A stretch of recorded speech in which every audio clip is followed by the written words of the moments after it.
Hello guys, അപ്പോൾ ദേ നമ്മുടെ യാത്ര വീണ്ടും തുടരുവാണ് കേട്ടോ.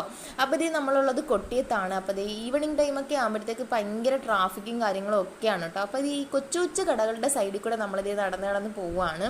അപ്പോൾ ദേ അതേപോലെ തന്നെ കമ്മലും പാത്രങ്ങളും എല്ലാം മേടിക്കാം. നമുക്ക് ഈ സൈഡിലൂടെ ഇങ്ങനെ നടന്നു പോയി. ഇവിടെ ഇല്ലാത്ത സാധനങ്ങളില്ല കേട്ടോ കൊട്ടിയത്ത് വന്നു കഴിഞ്ഞാൽ. അപ്പോൾ ദേ നമ്മൾ കൊട്ടിയത്ത് സിംലയിൽ വന്നതാണ് കേട്ടോ. അപ്പോൾ ദേ വന്നു കഴിഞ്ഞ ഉടനെ നമ്മൾ ആദ്യമേ കയറുന്നതിന് മുന്നേ തന്നെ ഒരു ചായയും അതേപോലെ തന്നെ കുറച്ച് സാധനങ്ങൾ കഴിച്ചിട്ട് കയറാമെന്ന് കരുതി. കാരണം നമ്മൾ ഇറങ്ങുമ്പോഴത്തേക്ക് നൈറ്റ് ആകും കേട്ടോ.